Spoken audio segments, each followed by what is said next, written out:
Hello Tenfold, my name is Vanessa and I'm from Vosloorus. May you please assist me with this life sciences question about blood glucose and insulin concentrations. Thank you.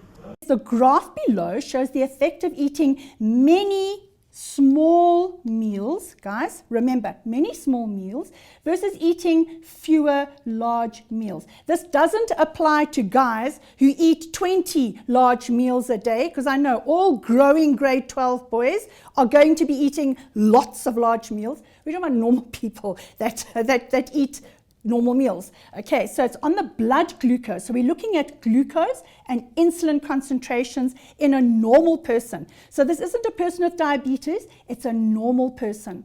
Okay, the arrows on the graph below indicate the meals that were eaten. So let's get a clearer picture here. Let's look at the first graph. It says the effect of eating many small meals. So it's telling you many small meals on the blood glucose and insulin concentrations. Then here, what is this? This is your y-axis. And what do we have on the y-axis? That's your dependent variable, and your time in hours is your independent variable. Remember, here, your glucose and insulin concentrations, you're looking at milligrams per deciliter. People, remember that a deciliter, there are 100 milliliters in a deciliter and 10 deciliters in a liter. So don't get confused. And milligrams, there are 1,000 milligrams in a gram, right? You should know that. I'm just refreshing your memories. All right, let's have a look at our graph. Always read a graph. This is a very valuable skill, and you need it for maths, you need it for physical science, you need it for geography, you need it for business studies. Make sure you know how to read a graph. Always use a ruler as well. What they're telling you here is, here's your times. So this person had breakfast at just after or just before 7 o'clock. And look what happened. Immediately the blood sugar level starts to increase as the glucose is absorbed. And then it gets to about 140 milligrams per deciliter. And then it starts to decrease as we use that glucose. Also, you've got insulin kicks in, and insulin brings it down. So what does insulin do? Its function is to bring or decrease the glucose level. Now, if we look at how insulin and glucagon works, I'm going to show you here on the side. We have, to start off with, we have a low blood sugar. And if we have low blood sugar, what happens? The pancreas is stimulated, and specifically the islets of Langerhans. Now, the cells in the pancreas that are endocrine, that are going to be stimulated, are going to be your the beta cell, at least the alpha cells, and they're going to produce glucagon. So think of this. Glucagon is produced when glucose is gone. Glucagon is produced. This is a hormone. The hormone travels in the blood, and let's just put blood here. And it travels in the blood to the target organ, the liver and the muscle cells. And it tells the liver and the muscle cells, guys, we need glucose. Glucose is gone. So you know what? The liver and muscle cells will then convert glucose to glycogen. Oh no, sorry. I've gone. It will convert glycogen to glucose.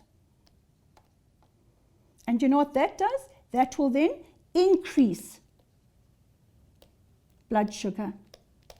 And we're ready to rock and roll. You know those people when they wake up in the morning and they're full of the joys of life. They have so much energy, they can go for a 5K run without eating anything. Those people, their bodies, their pancreas, and the islets of Langerhans release glucagon in its droves. So, and you'll always find that they're also quite skinny because they have a very fast metabolism. But when you have very high blood sugar, so you've just had a chocolate or a cool drink, or you've just eaten a huge meal, what happens? Insulin is released, and insulin has exactly the opposite effect. So we're going to do insulin in a different color. So let's do this. So when the blood sugar is high, okay, what happens? pancreas is going to release insulin.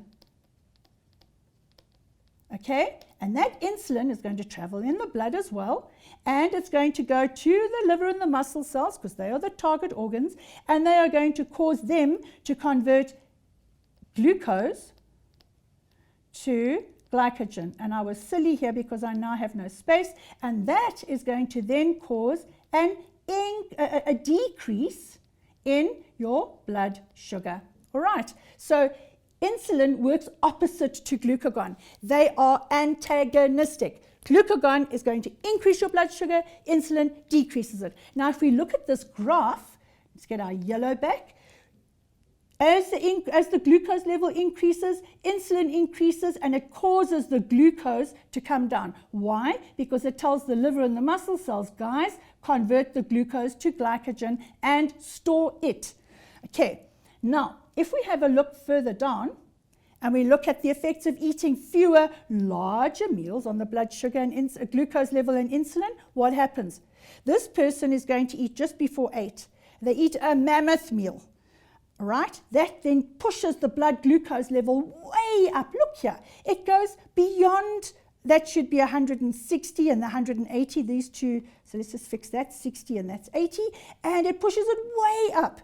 But look at the insulin that is needed to fix that. There's plenty of insulin, much more insulin than we are going to find when we're eating smaller meals. This is less. We got less glucose, less insulin required. More glucose, more insulin required.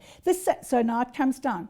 By 12 o'clock, this person is now bushed. They've got no energy. Look how low. Here, it falls to about 50 milligrams per deciliter. It's about 50, but here it drops way down to almost like 40. So we now have a problem.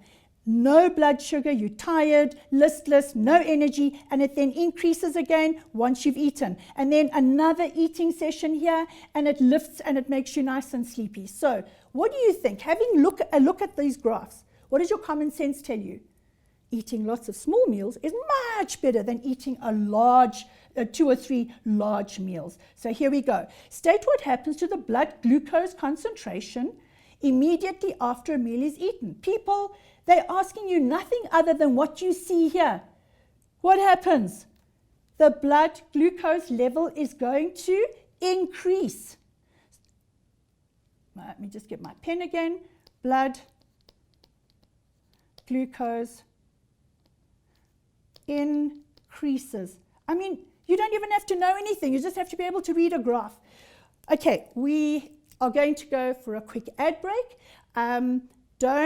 Remember that we're going to be back in about a minute or two. So quickly go and get yourself something to drink, and we will see you in a minute or two.